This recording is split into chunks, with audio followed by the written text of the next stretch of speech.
Assalamualaikum warahmatullahi wabarakatuh. Apa kabar adik-adik semuanya? Berjumpa lagi dengan Kak Rizal di sini. Kita akan belajar secara online untuk mapel tematik ya. Kita masuk ke semester 2, kita masuk ke tema 6. Kali ini kita akan belajar subtema 1. Nanti di video kali ini kita akan belajar dari pembelajaran 1 sampai pembelajaran ketiga. Fokus kita kali ini pada video pembelajaran yang Kak Rizal buat adalah untuk pendalaman materi saja. Jadi tidak disertai dengan tugas atau hanya belajar materi-materi. Akan tetapi untuk muatan-muatan KD itu pun sudah Kak Rizal sertakan di pojok kanan atas. Oke, sudah siap belajar semuanya? Jangan lupa ya untuk selalu berdoa sebelum belajar. Baiklah, sekarang kita mulai belajarnya ya. Kita masuk pada materi tematik kelas 4, kelas 4 SD. Kita masuk ke tema 6, cita-citaku. Subtema 1, aku dan cita-citaku. Pembelajaran 1, mengenal puisi dan ciri-cirinya. Puisi merupakan karya sastra yang berisi curahan perasaan penyair tentang apa yang dilihat, dirasa, dan dipikirkan menggunakan kata-kata. Ciri-ciri puisi ada 2, yaitu yang pertama memiliki baris dan bait. Yang kedua, memiliki irama dan rima. Sekarang perhatikan puisi berikut. Cita-cita karya Frida. Nah, sambil diperhatikan ya puisi dalam kotak ini. Nah, pada kotak ini judul puisi ini judulnya adalah Cita-cita. Penulisnya siapa atau pengarangnya, yaitu Frida. Kemudian, pikiranku melayang ke suatu masa. Nah, ini namanya adalah baris pertama atau baris ya. Aku pun bertanya-tanya. Nah, yang ini namanya baris kedua. Kemudian, mau jadi apa aku saat dewasa? Ini baris ketiga. Jadi, dari pikiranku melayang ke suatu masa, ini namanya baris. Ini baris pertama, baris kedua, kemudian baris ketiga. Paham ya adik-adik ya?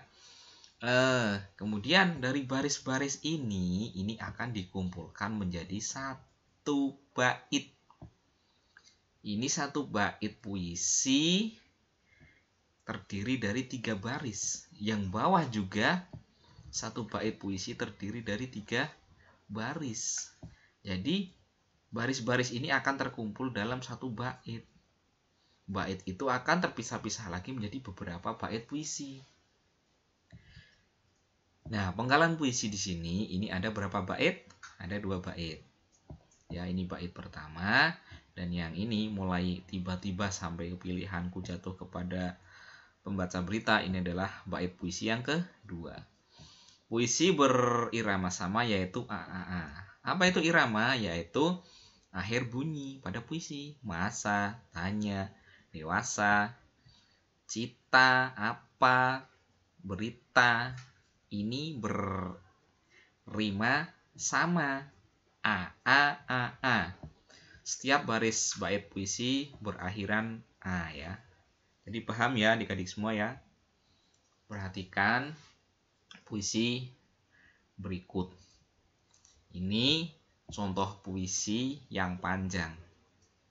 Kita pelajari satu persatu. Apa judul puisi tersebut? Judulnya adalah Cita-cita. Siapa pengarang puisi tersebut? Pengarangnya Frida.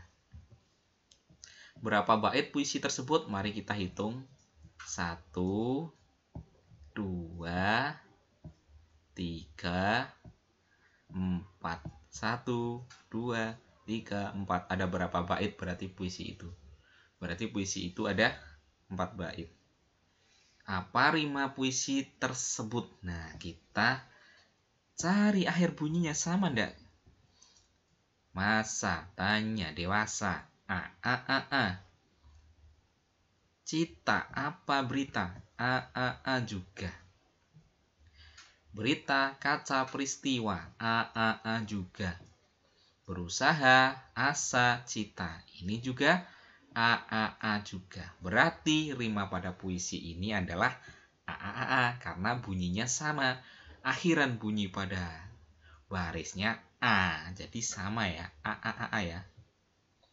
Nah, kita lanjutkan mengamati siklus hidup makhluk hidup. Di dalam siklus makhluk hidup terjadi pertumbuhan dan perkembangan. Perhatikan siklus hidup kucing berikut. Ayo sebutkan ciri-cirinya. Siklus hidup kucing berawal dari anak kucing. Ini anak kucing masih kecil, masih imut ya. Kemudian dari kucing kecil atau anak kucing ini akan tumbuh menjadi kucing muda. Perhatikan seperti di gambar ya. Kemudian dari kucing muda akan tumbuh akhirnya menjadi kucing dewasa.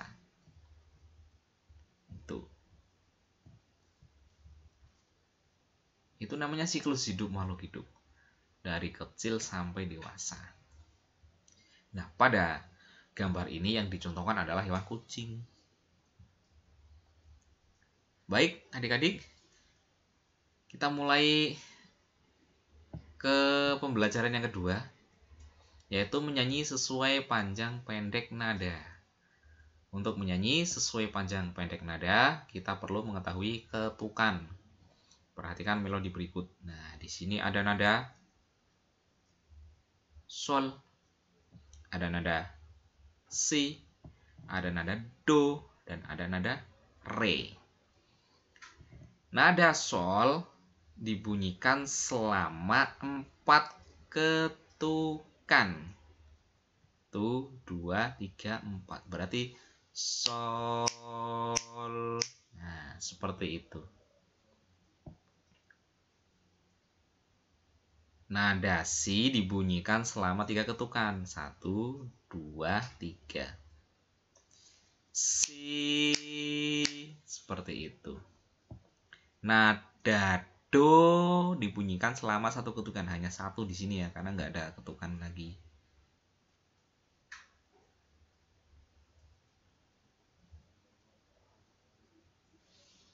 Do. Nah, seperti itu saja. Nah, kemudian nada re dibunyikan selama 2 ketukan karena di sini ada ketuknya. 1, 2, 1, 2. Re, seperti itu ya, adik-adik ya. Kemudian kita lanjutkan menyanyi sesuai panjang pendek nada. Untuk menyanyi sesuai panjang pendek nada, kita perlu mengetahui ketukan. Perhatikan melodi berikut. Nah, ini nada apa namanya adik-adik? Angka 5. Sol. Ada berapa ketukan? 1, 2, 3, 4. Ada 4 ketukan. Nada si ada 1, 2, 3 ketukan. Nada do 1 ketukan. Nada re 2 ketukan. 2 ketukan. Bunyi yang panjang dapat dibantu dengan lambang legatura berbentuk garis lengkung seperti ini. Jadi ini karena bunyinya panjang atau di sini kan ada 4 ketukan, bisa dibantu dengan memberikan tanda legatura yang berbentuk garis lengkung seperti ini. Baik, kita lanjutkan sekarang menjelaskan ciri-ciri puisi. Terdapat beberapa jenis rima dalam puisi. Nah, sekarang perhatikan contoh-contohnya ya. Kita mulai dari yang paling atas sebelah kiri. Kita langsung melihat pada bunyi akhir dari setiap baris. Hari, waktu, hati, citaku. Ini bunyi rimanya iu.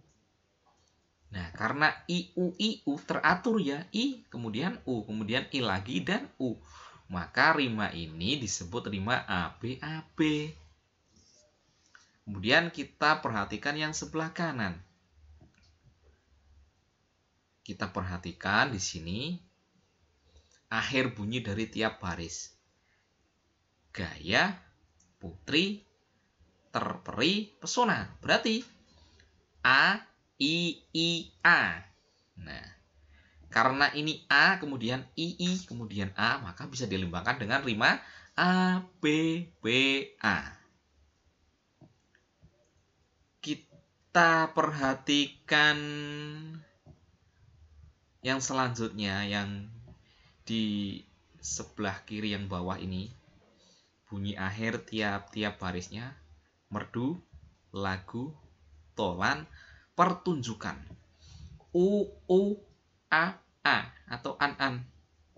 Berarti ini rimanya adalah AA, BB. Yang terakhir, yang paling bawah, yang sebelah kanan, kita perhatikan akhir bunyinya. Besi, tinggi, negeri, sejati. Ini sama ya, I. Berarti rimanya adalah A. Seperti itu ya adik-adik ya. Baik, kita sekarang lanjutkan. Mencirikan siklus hidup serangga. Terdapat dua jenis siklus hidup pada serangga. Nah, perhatikan contoh di sini adalah siklus hidup yang terjadi pada kupu-kupu, yaitu mulai dari telur menjadi kepompong menjadi ulat menjadi kupu-kupu dewasa. Nah, metamorfosis sempurna, ya. Ini jenis siklus hidup pada serangga yang pertama adalah namanya metamorfosis sempurna, yaitu siklus hidup yang mengalami perubahan bentuk tubuh dan melalui tahapan pupa atau kepompong. Nah, pada kupu-kupu ini disebut metamorfosis sempurna. Karena apa? Karena kupu-kupu dalam siklus hidupnya mengalami perubahan bentuk tubuh dan juga melalui tahapan pupa atau kepompong. Dari telur pertama kemudian menjadi kepompong menjadi ulat kemudian menjadi kupu-kupu. Itu namanya metamorfosis sempurna atau perubahan bentuk tubuh ya. Kemudian yang kedua adalah metamorfosis tidak sempurna. Mencirikan siklus hidup serangga, terdapat dua jenis siklus hidup pada serangga. Yang pertama tadi metamorfosis sempurna. Kemudian yang kedua adalah metamorfosis tidak sempurna. Nah, di sini kita bisa melihat contohnya pada serangga belalang. Serangga belalang berasal dari kupu-kupu, kemudian berubah menjadi nimfa. Nimfa 1 berubah menjadi nimfa 2, kemudian nimfa 3. Nah, setelah itu menjadi belalang dewasa. Ini tidak ada perubahan bentuk tubuh atau tidak ada proses menjadi kepompong atau pupa. Metamorfosis tidak sempurna, siklus hidup yang mengalami perubahan bentuk tubuh dan tidak melalui tahapan pupa atau kepompong. Jadi perubahan bentuk tubuhnya hanya seperti ini. Tidak melalui tahapan pupa atau tidak menjadi kepompong. Nah, contoh metamorfosis tidak sempurna pada serangga belalang ini, sedangkan yang sempurna terjadi pada kupu-kupu. Ayo sekarang perhatikan gambar berikut ini adik-adik. Ayo sebutkan jenis metamorfosis hewan berikut. Yang pertama nyamuk, yang kedua capung, yang ketiga lalat, yang keempat serangga apa ini namanya?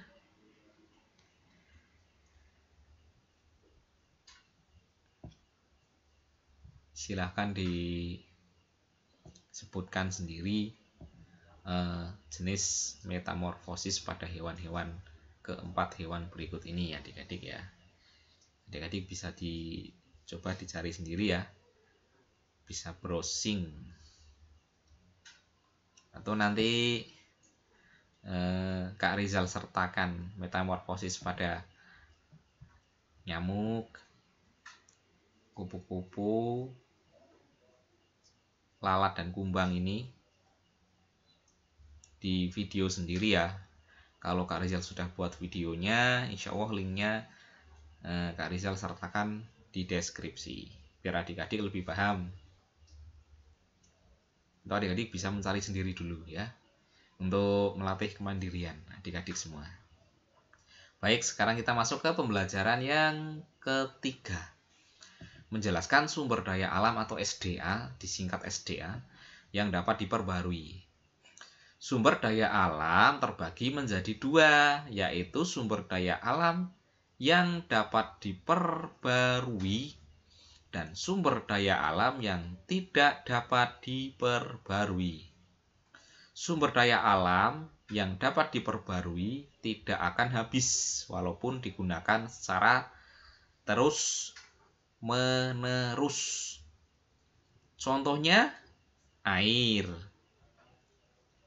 hewan ternak. Di sini contohnya adalah ayam. Tanaman budidaya. Nah, sekarang kita lihat, kita kupas salah satu contoh saja, yaitu hewan ternak. Di sini yang dicontohkan adalah ayam. Ayam walaupun digunakan terus-menerus untuk dikonsumsi, untuk dimakan setiap hari, itu tidak akan habis. Mengapa? Karena bisa dihasilkan lagi. Bagaimana cara menghasilkan ayam lagi? Yaitu dengan diternak atau membuat sebuah peternakan ayam. Jadi seperti itu ya gambaran sumber daya alam yang dapat diperbarui. Kemudian kita teruskan, sumber daya alam dapat dimanfaatkan untuk kehidupan manusia. Seperti, nah contohnya di sini angin digunakan untuk membangkitkan listrik, yaitu pembangkit listrik tenaga angin. Sungai untuk budidaya ikan dan udang. Jagung sebagai sumber bahan makanan. Tanah liat untuk membuat gerabah. Itu contoh pemanfaatan sumber daya alam bagi kehidupan manusia. Dan masih banyak lagi contoh-contoh pemanfaatan sumber daya alam dalam kehidupan sehari-hari. Contohnya setiap hari kita makan nasi. Nasi itu termasuk sumber daya alam yang dapat diperbarui. Kita makan sayuran, kita minum susu, makan telur, tahu, tempe. Itu contoh sumber daya alam yang dapat dimanfaatkan untuk kehidupan manusia. Kita juga menggunakan air setiap hari untuk mencuci, mandi, minum ya. Itu juga contoh sumber daya alam. Nah, materi berikutnya yaitu mendeskripsikan isi puisi. Ada beberapa langkah yang bisa dilakukan untuk mengetahui hal yang disampaikan penyair. Siapa itu penyair? Yaitu pengarang puisi. Nah, apa saja itu langkah-langkah yang bisa dilakukan untuk mengetahui hal yang disampaikan oleh sang penyair? Yaitu yang pertama, bacalah puisi dengan seksama. Jadi puisi itu harus dibaca secara cermat, tidak tergesa-gesa, tidak cepat-cepat. Kalau cepat-cepat malah nanti tidak paham maksudnya adik-adik. Yang kedua, tulislah hal-hal penting dalam puisi. Dari baris per baris, bait per bait. Kalau ada hal penting kita bisa catat.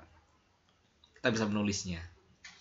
Yang ketiga, tentukan tokoh dan peristiwa yang terjadi di dalam puisi. Nah, kita bisa menentukan peristiwa apa yang terjadi di dalam puisi tersebut dan siapa tokohnya. Yang keempat, tuliskan kata-kata yang sulit lalu temukan maknanya dengan bertanya kepada guru atau orang tuamu. Atau ini bisa juga membuka di Kamus Besar Bahasa Indonesia. Yang kelima, diskusikan puisi tersebut bersama temanmu. Ya. Baik. Materi berikutnya yaitu menjelaskan keragaman SDA atau sumber daya alam, pekerjaan, dan manfaatnya.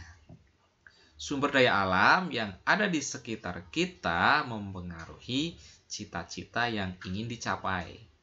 Cita-cita tersebut dapat berupa pekerjaan yang membutuhkan sikap saling bekerja sama. Contoh pekerjaan atau cita-cita yang membutuhkan kerjasama. Yang pertama, nelayan. Nelayan tentu saja membutuhkan kerjasama. Nelayan mencari ikan tidak mungkin sendiri kan ya. Coba bayangkan kalau seorang nelayan sendirian di tengah laut mau mencari ikan, bagaimana dapatnya? Kesulitan kan? Ya, makanya nelayan salah satu profesi yang membutuhkan sikap saling bekerja sama. Selain nelayan, di sini ada pegawai kantor. Pegawai kantor itu sudah dibagi berbagai bagian.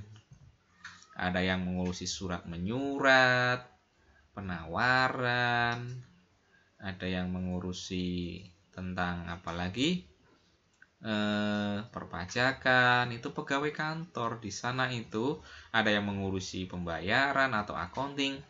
Itu sudah ada pembagian kerja masing-masing, dan semuanya itu harus kompak atau harus bekerja sama. Jika tidak ada kerjasama, maka pekerjaan di dalam kantor ini tidak akan menjadi baik atau tidak beres. Nah, kemudian yang ketiga, pekebun teh. Teh yang luas tentunya memerlukan banyak pekerja atau pekebun untuk memetiknya. Kita lanjutkan. Terdapat 4 manfaat adanya keragaman karakteristik individu di dalam suatu pekerjaan atau cita-cita, yaitu yang pertama, saling melengkapi kekurangan masing-masing. Yang kedua, saling bertukar ide atau pendapat. Yang ketiga, memberikan saran atas kekurangan masing-masing. Yang keempat, belajar hal-hal baru terutama untuk meneladani sifat positif. Itu adalah 4 manfaat adanya keragaman karakteristik individu di dalam suatu pekerjaan atau cita-cita. Nah, dalam kehidupan kita tentunya pasti akan menemukan perbedaan karakter masing-masing individu atau masing-masing orang. Tentu tidak sama. Nah, dari karakter itu kita ambil sisi baiknya, dan sisi baiknya itu pasti ada manfaatnya. Di antara manfaatnya yang 4 poin tadi. Jadi ini adalah 4 poin manfaat adanya keragaman karakteristik individu di dalam suatu pekerjaan atau cita-cita. Seperti itu ya adik-adik semua ya. Kemudian menjelaskan keragaman fisik, ras, dan budaya. Keragaman karakteristik juga terdapat di sekolah. Ini contohnya Dedi dan Jonas ya. Ini tidak sama, memiliki ciri yang berbeda atau karakter yang berbeda. Kita perhatikan dari Dedi. Dedi ini berambut lurus, berasal dari suku Jawa, dan ingin menjadi arsitek. Sedangkan Jonas berambut keriting, berasal dari suku Ambon, dan ingin menjadi seniman. Nah, ini contohnya keragaman fisik. Fisiknya itu rambut tadi contohnya. Rasnya itu Dedi dari Jawa, Jonas dari Ambon. Kemudian budaya juga tentunya berbeda antara budaya suku Jawa dengan suku Ambon ya. Ya, untuk pembelajaran ketiga ini sudah selesai sampai di sini. Semoga dari apa yang kita pelajari pada video kali ini bisa menambahkan manfaat dan pendalaman materi belajar untuk adik-adik semua. Kurang lebihnya Kak Rizal mohon maaf. Sampai ketemu di video pembelajaran berikutnya. Wassalamualaikum warahmatullahi wabarakatuh.